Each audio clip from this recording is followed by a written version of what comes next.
Hey, what's up everybody? This is James with iLens, and I am starting to do product reviews for my YouTube channel. I used to do it in the past, but I kind of stopped doing it because I got really busy doing weddings. But I also thought, you know what, let me get a little bit more experience on actually using the products that I did reviews on, or better yet, the products that I do buy. I want to do reviews on the products that I actually buy. So, and I think that's what I'm going to try to start doing. I'm going to do like long-term reviews. So on this review, I want to do one on the FeiyuTech. And honestly, don't get it. I mean, now wait a minute. If you just want a stick gimbal, and that's why I call them stick gimbals, you know, where they're like this, you know. If you want a stick gimbal, it'll do fine. It seems to work. The only thing is that one of these buttons fell off on me, and I had to return it and get another one. Yeah, but I have been a fan of FeiyuTech for a while, and I've used their products for a while. I've always been happy with them. All the way back to the A1000, I think it was called. First FeiyuTech gimbal that I ever got was the A1000, and it was for lighter cameras, but at the time I had a G7, and most of my lenses wasn't that heavy. I always planned on getting the A2000, that way I'll hold heavier cameras, but eventually they came out with the AK4000. I ended up getting that. With the A1000, they also had this handle grip, which I also love the handle grip, and I love how easy it was to set down and stuff like that. But when they came out with the AK4000, I ended up buying that. Loved that, and used it for a couple of years. But I also bought the ring, like this right here. I ended up buying the ring for it, and absolutely love using gimbal rings. From there, I've always wanted to use gimbal rings. All right, so I always got the ring with it. I ended up upgrading to the AK4500. I ended up upgrading to that. When I upgraded to that, I actually liked it.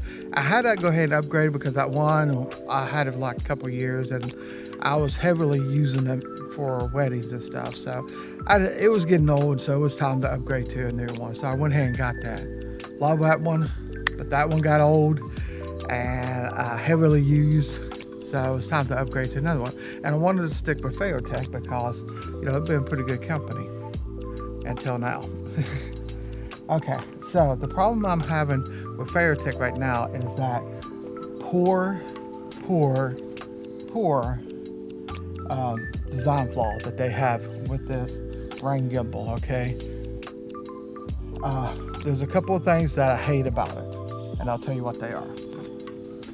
Now, the gimbal itself works pretty good. I ain't got nothing to complain about that. Works very well. It actually works a little bit better than my old gimbal. But the fact that button fell off kind of made me a little mad, considering how new it was.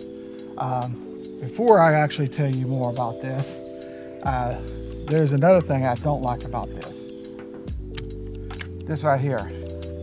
It comes off. That's cool. And you can, you know, remote control it and stuff like that. I'd never used it anyways. It's pretty cool that it came off, but to put this thing back on, it went easy that time.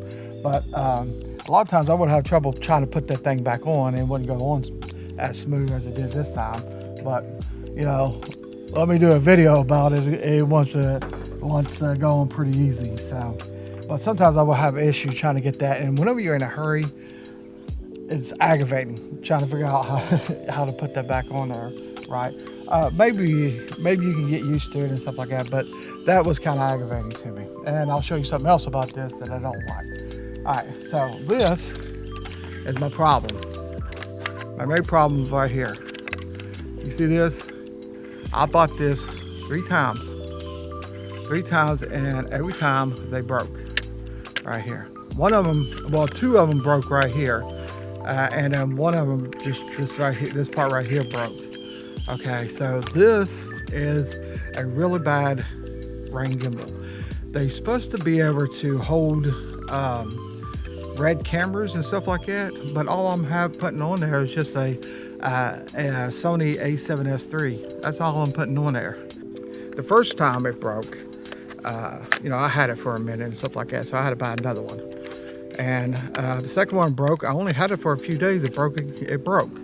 And I wasn't even being rough with it. And the third one, it broke again, same spot. And again, I wasn't even being rough with it, you know. I was just pretty much, you know, doing my thing. All right, now let me tell you something else I don't like about this. So you put your gimbal on here. You got to put this in here. Okay, this falls out all the time. All the time it is falling out. It comes out way too easy, and I've had this that fell on the floor a couple of times. All right, so to fix that, I need to use something like this, slide up over there to kind of hold it in place. Okay, but I shouldn't have to do that. It should just stay in there. My thoughts on this is don't buy it. I'm not going to waste my time with FeiyuTech anymore. They might be cheaper than DJI's Ronin,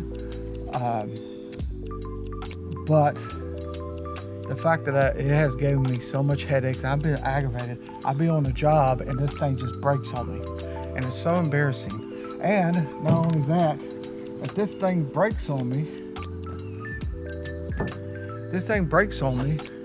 and if I forget to bring this, yeah, I can slide it off there, but if I forget to bring this, then, you know, I'm having to deal with it without this. So a lot of times I don't even do that, you know. I just, you know, I'll just take it off the gimbal and just go handheld. Or I go get one of my tripods, unscrew one of the legs off of there because it has like a monopod thing on it. And that's what I did the first time this thing broke on me. I went ahead and unscrewed the tripod leg, and I put it on the bottom of this because it takes, you know, that I forgot what screw it takes, half-inch screw or something like that. It takes that, so that was the only thing that could fix it. So that's what I ended up using. So bottom line, do not buy this. All right, do not buy this. Take it from someone that uses it and uses it heavily. This is not worth it. Spend a little bit more money and get the Ronin. I even tried to make this look kind of like the Ronin by putting a little grip up here and stuff like that. I kind of did this just so I can hold it kind of like the Ronin ring. So like I said, if you can afford it, I think it's like $1,200 for the Ronin and also the ring with it. I highly recommend you doing that versus buying this thing. It's a piece of junk. All right, it really is a piece of junk. Now, I will also say, even the older ones, they broke on me too. However, not like this. They broke after, you know, years of using it and stuff like that. That's how they broke on me. After years of using it, they ended up breaking. I think I had like around here, it would break on me after years of using it. So, like I said, don't waste your money with FeiyuTech, and take it from someone that's been a fan of FeiyuTech, and I've used FeiyuTech for years. You know, even when they first started coming out. And I'll tell you another reason why you should not use them. Their customer service is horrible. Horrible. The customer service, if you are living in the United States, is really bad because they are in China, and you would have to ship the product. I've actually done this. You have to ship the product all the way to China and wait for, like, I don't know, about a month or so before you get your product back. Okay, and they won't ship you a replacement and then you send it back out of good faith or anything like, or even let you just buy the part, you know. So like I said, it's starting to rain out here. Don't waste your money with them. They're a horrible company, and this will be the last time I buy a FeiyuTech product again. Anyways, until next time, this is James. Peace out.